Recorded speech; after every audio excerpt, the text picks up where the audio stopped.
Philippians 1:21. To live is Christ, and to die is gain. Ang mabuhay ay ibig sabihing mabuhay kay Kristo, at ang kamatayan naman ay isang malaking kapakinabangan, sabi ng Philippians 1:21. At yan ay laging inuulit-ulit ng maraming mga tao. Nadidinig-dinig natin yan sa mga libing, sa mga memorial services, sa mga Bible study. Pero gaano talaga natin ito na-appreciate at pinaniniwalaan at pinaninindigan? Ang ating pag-aaral ngayon, pinamagatan nating excited to die. Meron ba diyang excited to die? Pakitaas nga ang kamay. Kaya sabi na, to live is Christ, to die is gain. Pero pagka magtototohanan tayo, meron ba talagang excited to die? People fear death. That's truth. That's reality. Napakakonti naman yata anong talagang excited to die kahit na gaano ka kapag-godly, kahit gaano ka kabanal. Talagang life is the primary duty of life. And so, kahit ako dito, kung sasabihin niyo sa akin na, kayo po ba excited to die? No, syempre gusto ko pang mabuhay kasi this is the only life I know. Wala naman akong talagang complete knowledge or even a great knowledge about the beyond, what is there in eternity. Kaya itong alam ko, itong gusto ko, ang nais kong syempre pahabain, palawakin, palawigin, kasi ito lang ang alam kong buhay. Pero tayo ngayon sa ating pag-aaral ng isang bagay na hindi naman naiwas at dumarating sa lahat, yung tinatawag na kamatayan, subukan nating magpanggap na excited nga tayo to die para makita natin yung possible reasons why there really can be and could be excitement to die. Let us consider the possible gains in death. At hindi lang sa salita, kundi subukan nating appreciatein talaga sa ating isip. Let's imagine that it's actually exciting to die. Although, again, gusto kong ulitin, huwag niyo ako diyang pagdiskitahan na sabihin, ako ba excited? Siyempre, mas excited ako mabuhay. Pero, kahit minsan, imagine natin that is exciting. Para baka naman sakaling masilip nga natin kung anong magandang dahilan, ano ang exciting about death, para hindi tayo sobrang matakot, hindi tayo sobrang malungkot sa kamatayan ng iba o kamatayan natin. Why be excited to die? At death, we are released from the burdens of this life. Lagi natin yung sinasabi. Laging pang-comfort natin yan sa mga naulila. Laging pang-comfort natin yan sa mga nag-aagaw buhay. Pero subukan natin talagang namnamin at appreciatein na ito ay totoo at subukan natin talagang imaginein ang katotohanan ng pag-uusap na ito. We are released from the burdens of this life. Si Job, na sobrang hirap ang dinanas sa buhay, sabi niya sa Job 3:20-21, why is light given to those in misery, and life to the bitter of soul? To those who long for death that does not come, who search for it more than for hidden treasure. Bakit daw binibigyan pa ng liwanag ang mga sobrang nagdurusa?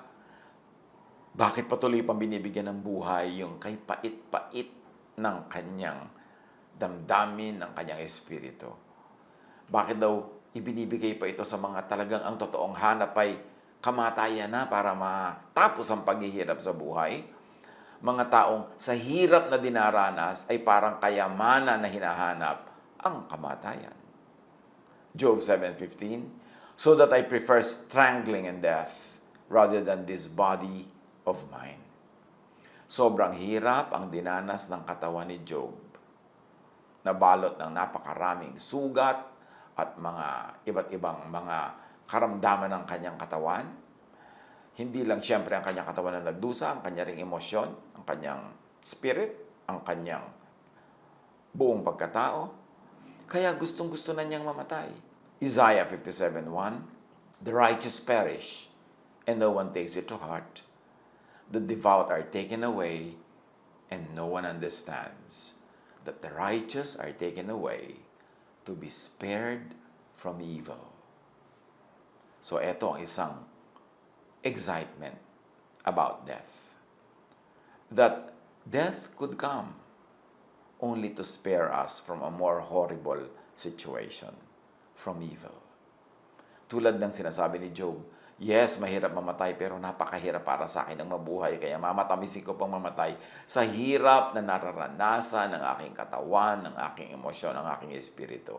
At yung mga hirap na yan ay naiibsan, natatapos kung ang buhay natin, ang earthly life, ay malagot ang hininga at magkaroon tayo ng physical death. Lagi kasing horrific ang pagtingin natin sa kamatayan. Laging ayaw natin yan. Laging malungkot. Pero kung ito ang magiging daan para matapos ang napakalaking hirap, at ito ang magiging daan para lumipat sa kabila na may ginhawa, na may luwalhati, may pangako ang Diyos, then death can be exciting. Death could be turned into an excitement. Hindi ito madaling gawin. Kasi nga, attached tayo sa earthly life na ito. Pero kung hindi na maiwasan, ayun na yung death. Death natin, death ng ating kapwa, death ng mahal natin sa buhay. Alalahanin natin itong mga verses na ito para maibsan ang ating takot, maibsan ang ating pag-alala, at ang ating lungkot, at yung kawalang pag-asa. That death actually ends earthly hardships. But remember this, the end of earthly life is not the end of life. It is only the end of one chapter. And the second chapter, the next chapter, could not begin unless the first chapter ends. Pero dahil nga ang alam lang natin, kilala lang natin, wala nung tayo isinilang yung chapter 1, yung earthly life, ayaw na ayaw natin itong bitawan, kahit alam natin sa ating isip at sa ating pananalig na mas maganda yung next chapter. So, as I have said kanina pa, sikapin nating isipin na exciting nga to die, that there is excitement in it. Only for the sake of discussion. Pero totoo nga yan kasi pinaniniwalaan natin. Gawin lang nating totoo at ramdam yung pagtingin na positive about physical death. At death, we are released from the burdens of this life. Halimbawa, there's no more spouse. Yung may asawa dito sa lupa, wala nang asawa sa kabila. Yung iba, kaya takot na takot mamatay sila o ang asawa nila kasi napakaganda na ang samahan nila. Pero kahit pa maganda yon, higit lalong maganda ang naghihintay sa kabila. Paano pa kung hindi maganda yung samahan dito? Di lalo nang naging entry into a better situation, yung kamatayan. Mark 12:25, sabi ni Jesus, sa muling pagkabuhay, ang mga tao'y hindi na mag-aasawa. Sila'y magiging katulad na ng mga anghel sa langit.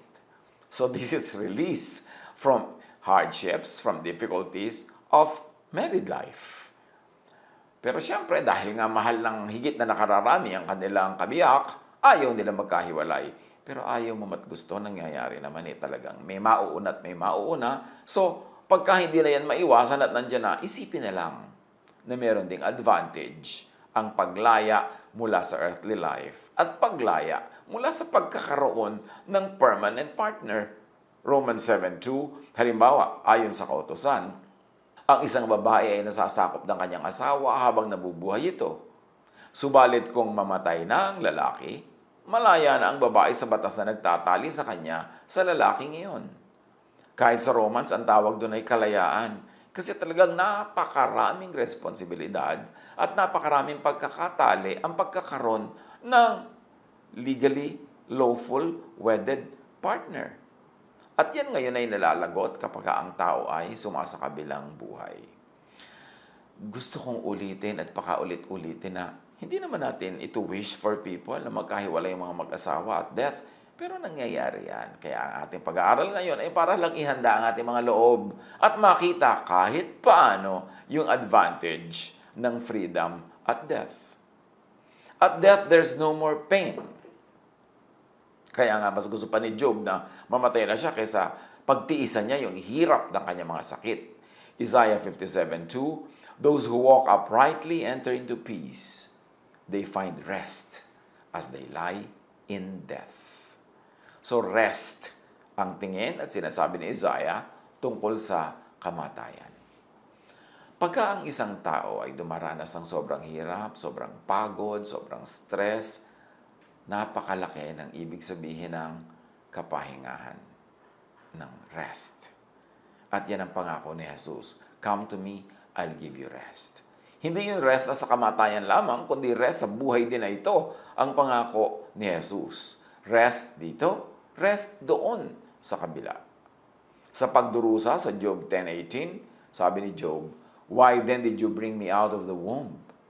I wish I had died before any eye saw me." Bakit pa daw siya isinilang? Sana namatay na lang siya bago siya nasilayan ng liwanag at nakita ng sinuman. Dahil nga sa sobrang pagdurusa, mas minamatamis pa ni Job sa oras na yon na sana hindi na lang siya isinilang. At death, there's no more dying nor fear of death. Di ba sabi nila, to conquer something, you've got to face it. Now, how do you conquer death? Face it. And once you have faced it, then you have conquered it. Tapos na. Kasi kung ikay tumawid na sa kabilang buhay, wala ka lang takot sa kamatayan kasi hindi ka naman tatakot muli. So napakalaki talagang liberation yung physical death. Again, I like to be emphatic. Hindi pa natin gusto yan. Pero pinag-uusapan natin ito para kung andyan at hindi mo na maiwasan sa buhay mo o sa buhay ng mahal mo sa buhay, ay handa ang iyong loob. At naaalala mo naman na meron naman talagang excitement and positive side yung paglipat sa kabilang buhay. No more dying, nor fear of death. Ang laking liberation yan. Luke 20:36, hindi na rin sila mamamatay sapagkat matutulad sila sa mga anghel. Sila yung mga anak ng Diyos dahil sila'y napabilang sa mga muling binuhay. So hindi na daw mamamatay, magiging tulad ka ng anghel. Aba, ay napakalaking advancement yun. Napakalaki yun na promotion. Hindi natin sana gusto mangyari agad, pero pag nangyayari na, doon na tayo magtuon ng pansin para mas maging katanggap-tanggap sa atin ang kamatayan natin, kamatayan ng mga mahal natin sa buhay, kesa sobra tayong mawala ng pag-asa at sobrang malungkot. At death, we meet our God face to face. Siyempre, hindi naman tayo literal sa sinasabi nating face to face kasi hindi naman natin alam kung ano talaga ang substance natin, kung ano ang itsura natin, kung ano ang format natin when we meet our God. But within the technical terms that are known to us in this life, within our definition as we know it in this life, we meet God face to face. That is something to look forward to. Yung makakita mo ng mukhaan ng Diyos, maramdaman mo siya. And even in symbolic ways, to get into God's presence. Yung ikaw ay nandun sa presensya ng Diyos, ang Diyos ay nasa iyo, in ways that are beyond what this human and earthly dimension can give us, aba, that is something to be excited about. Something to look forward to. Ecclesiastes 12:7, and the dust returns to the ground it came from, and the spirit returns to God who gave it. Bakit maraming natatakot sa kamatayan? Bakit maraming nalulungkot? Bakit maraming nalalagiman sa kamatayan? Kasi ang binibigyan nila ng pansin, yung the dust returns to the ground it came from. Ang ini-imagine nila, ang kanilang katawan ay inuud o sinusunog, kine-cremate, inililibing, inilalagay sa ilalim ng lupa, nasa loob ng ataol, inilalagay sa loob ng nicho. Ay, malungkot nga yun. That is grim. That is sad. Parang nakakatakot yun kasi para kang natatrap sa ilalim ng lupa o sa loob ng nicho o kaya ay para kang bigla-biglang naaagnas dyan. Kasi ang pinofocus ng mga tao about death is the dust returns to the ground it came from. Dapat ang bigyan natin ng focus is yung part that says, the spirit returns to God who gave it. Isn't that exciting? Kung tayo ay galing sa Diyos, di ba? Inihinga tayo ng Diyos. We came from God and we return to God. This earthly life clouds our memory. This earthly life and its limits clouds our recollection of what it is to be with God. Bago tayo naging tao. Bago itinira sa ating katawan na ito, ang ating espiritu. So wala tayong masyadong excitement about returning to God. Pero ang sinabi, the Spirit returns to God who gave it. Pag dumarating, kumakatok ang kamatayan at hindi na maiiwasan ang appointment na yan, Huwag masyado magpadala sa lungkot, huwag masyado magpadala sa takot, huwag masyado magpadala sa ideya na ikaw ay katawan, ikaw ay ililibing, ikaw ay kekremate, whatever.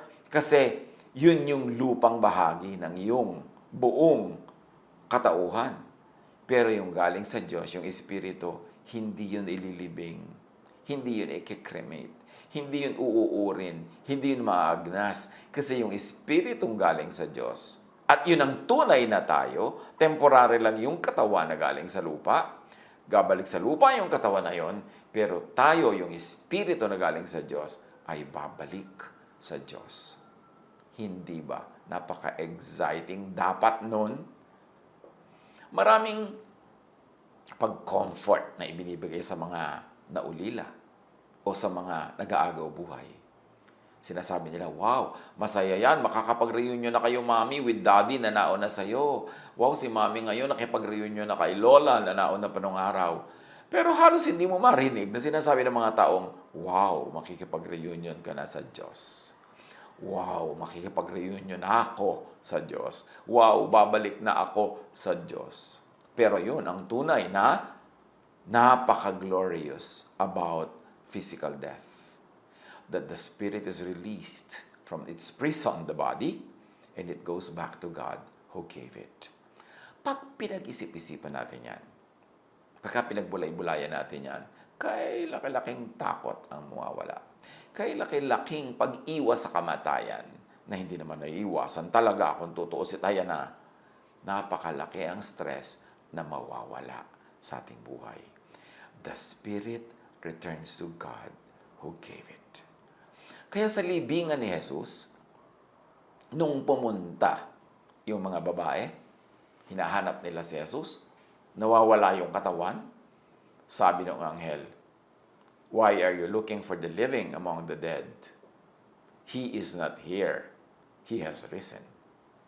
So, ganon din yun. Pagka merong bangkay ang ating mahal sa buhay, o sarili nating bangkay, dapat meron ding nakalagay na karatula, he or she is risen. He or she is not here. Wala na siya sa katawang ito, bumalik na siya sa Diyos. Sino yung siya? Yung Espiritu. Sino yung nakahiga dyan, na maputla, na matigas? Yan yung katawan na babalik na sa lupa. Hindi talaga siya yan. Ang talagang siya ay umalis na, bumalik na sa Diyos. Pag iyan ay isinaisip natin at isinapuso, kay laki-laki ng mababawas na paninimdim pag nakatingin tayo sa isang bangkay. Hindi na yon ang ating mahal sa buhay. Yun na lang ang tawag sa Tagalog na mga labi. Earthly remains, sabi sa English. Kasi that's what they are, just remains. Yung tunay na nakatira doon ay umalis na. Nagbalik na sa Diyos. Don't you think that is exciting? Kahit na nangingibabaw yung ating fear and avoidance of death, pero pag naisip natin yan, malaki ang maiiba sa ating attitude at mas luluwag sa ating dibdib na tanggapin ang dapat naman talagang tanggapin kasi hindi pwedeng iwasan na kamatayan ng katawan. 1 Thessalonians 5:10, He died for us so that whether we are awake, meaning alive, or asleep, meaning dead, we may live together with Him. Buhay man o patay ang katawang ito, ang Espiritu ay buhay at patuloy na nabubuhay kasama ng may likha. Proverbs 14:32, When calamity comes, the wicked are brought down, but even in death, the righteous seek refuge in God. Nasa Diyos ang ating kanlungan at sa Diyos tayo sumisilong in life or in death. Ang lino naman na sinasabi ng Ecclesiastes, the Spirit returns to God who gave it. Gumulo lang nung pinagkanya-kanyahan ng mga relihiyon na sila lang ang daan patungo sa pagbabalik sa Diyos. Na pag hindi ka sa kanila dumaan, hindi ka na makakabalik sa Diyos. Wala naman sinasabing ganun yung Ecclesiastes. The Spirit returns to God who gave it. At death, we evolve to our new life. Hindi tayo namamatay, napopromote lang tayo sa higher level of existence. John 11:25, sinabi sa kanya ni Jesus, Ako ang muling pagkabuhay at ang buhay. Ang sino mang sumasampalataya sa akin, kahit mamatay, ay muling mabubuhay. So, hindi talaga namamatay ang sumasampalataya kay Jesus. Lumilipat lang siya sa kabila. At sabi ni Jesus, kasi tinanong siya, when do you think is the coming of the kingdom of God? Sabi niya, don't think that the kingdom of God is something that you can observe, something that you can see, something that you can examine. Hindi nyo dapat sabihin, ayun, nandun ang kingdom of God, or eto, nandito ang kingdom of God. Sabihin, hindi ganun. Because the kingdom of God is in your heart. The kingdom of God is in your mind. Sabi ni Jesus, the kingdom of God is in you, within you, in your midst. Nasa inyong kalooban ang kaharian ng Diyos, or more graphically, nasa inyong isip, puso at buhay ang paghahari ng Diyos. So kung ang tao nanalig kay Jesus, kung ang tao ay nananalig sa essence ng katuruan ni Jesus, even without the technical religious requirements, kasi naging franchise and licenses ng mga religion yan eh. Pero kung ang isang tao ay nabubuhay ayon sa kalooban ni Jesus, pinaghaharian ng Diyos ang kanyang puso, ang kanyang isip, siya ay kaharian ng Diyos. Pag namatay yung katawan niya, yung kaharian ng Diyos na nasa loob na niya, nasa espiritu niya, nasa isip niya, iyon ay bumabalik lang doon sa Diyos na nagbigay. Huwag nating guluhin ang ating isip sa inimbento ng mga religions, ng mga katuruan, kung paano bumabalik sa Diyos, na ang ibig sabihin lang nila ay sa kanila lang paraan, sa kanilang method, sa kanilang system, sa kanilang ritual. Walang sinabing ganoon sa Ecclesiastes. When you die, the body returns to the ground it came from, and the spirit returns to God who gave it. When you believe in Jesus, you become a child of God. When you believe in Jesus-ness, when your life is defined by love, dedicated to love, the kingdom of God is in you. And when your body dies, that kingdom just rejoins and reattaches to the major, big kingdom that is God Himself. Huwag tayong magpadala sa mga takot. Ako ang muling pagkabuhay, sabi ni Jesus. Ang sino mang sumasampalataya sa akin, kahit mamatay, ay muling mabubuhay. Sino man ang sumasampalataya kay Jesus na naging tao, mamatay man ay mabubuhay din. Sino man ang sumasampalataya sa ibig sabihin ni Jesus, sa katuruan ni Jesus, sa Jesus-ness, yung buhay niya ay defined by love and the teachings of Jesus. Therefore, kingdom siya ng Diyos. Therefore, si Jesus ang kanyang Savior and Lord. And Jesus is the way, the truth, and the life. Therefore, ang kanyang espiritu ay babalik sa Diyos. 2 Corinthians 5:8, we are confident, yes, well pleased rather, to be absent from the body and to be present with the Lord. Sino ang nagsasalita dito? Yung espiritu. Kasi absent from the body. Ngayon, kung yung body ang nagsasalita, dapat sabihin niya to be absent from the spirit. Pero hindi. Hindi tayo yung body. Tayo yung spirit. Damit lamang ng ating spirit yung body. So, nung namatay, hindi na yung body ang nagsasalita, kundi yung spirit. Sabi niya, mas mabuti pa to be absent in the body, wala na ako sa katawan, pero present naman in the Lord. So, it is our spirit that rejoins God. Ano ang nakakatakot at ano ang nakakalungkot doon? May nakakalungkot siyempre kasi kilala natin, mahal natin, nami-miss natin, umaasa tayo sa Kanya, nagtutulungan tayo, pero ganun talaga ang buhay. Matatapos ang physical life. Pero bawasan ng lungkot, bawasan ng sentimiento, kasi absent from the body, but present in the Lord. Malakas ang aming loob, sabi. At mas gusto pa nga naming iwan ang katawang ito na aming tinatahanan ngayon upang manirahan na sa piling ng Panginoon. You see, ang katawan, iniiwan, tinatahanan lang. Bakit pag naglilibing tayo ng mga mahal sa buhay, sobra ang pagsisentimiento natin about the body. Yung iba gusto nang sumama sa hukay. Sobrang lungkot pag nakikita mo yung body. Ba't hindi natin baligtarin ang iniisip natin na yung espiritu niya wala na doon at nandun na sa Diyos? Na imbes na pag naglilibing, tayo payuko ng payuko, patingin ng patingin doon sa lumulubog na ataol, bakit hindi tayo tumingala ng tumingala sa langit? At ang imagine natin, yung espiritu nung yumao nating mahal sa buhay na umakyat na sa presensya ng Diyos. We are focusing on the body, therefore we are focusing on death, when we can focus on the Spirit and focus on life. Focus on the resurrection. Luke 20:36, hindi na rin sila mamamatay, sabi ni Jesus, sapagkat matutulad sila sa mga anghel. Yun ang mangyayari sa mahal natin sa buhay at sa ating mga sarili na nananalig kay Jesus, nananalig kay Jesus the person, or the love of Jesus and Jesusness, then death becomes gain. Hindi talaga namatay. Pag sinabing, ay namatay po si Lolo, no, namatay ang katawan ni Lolo at ang espiritu ni Lolo ay nakawala sa namatay na katawan na yon at bumalik sa Diyos. Anong ipagluluksa mo dun? Anong sobra mo ikakalungkot? Well, hindi naman natin sinasabing walang lungkot yan. Meron talaga, siyempre. Mahirap talaga mag-adjust, lalo na kasanayan mo sa buhay mong katuwang ito, kasama ito, nakasandal ka sa kanya, mahal ka niya, mahal mo siya. Pero ano magagawa natin? Talagang darating yon. Pag dumating yon, focus not on the body that is decaying, but focus on the spirit that is being renewed. Focus not on the body that is being cremated or being buried or being entombed, but focus on the spirit that had been released from this body to return to God.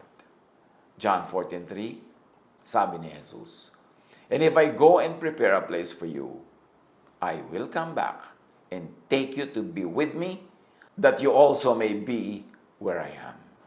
Yan ang pangako ni Jesus, pangmatagalan, panghabang panahong pakikipiling sa Kanya.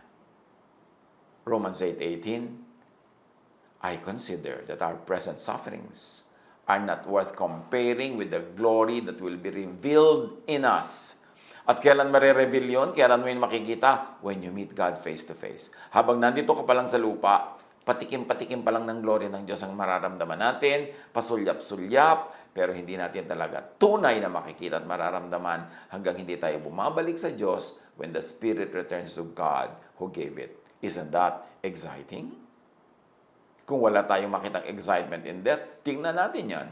At sabi sa 1 Corinthians 2:9, what God has planned for people who love Him is more than eyes have seen or ears have heard. It has never even entered our minds.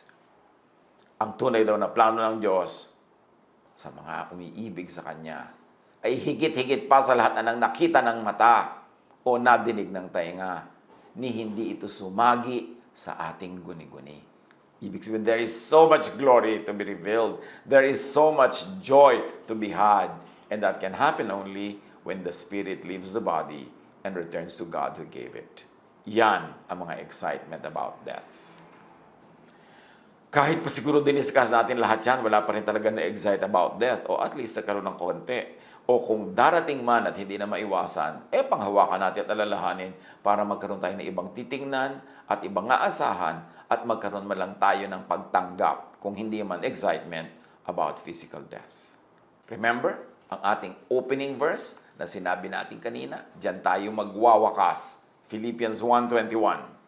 To live is Christ, and to die is gain.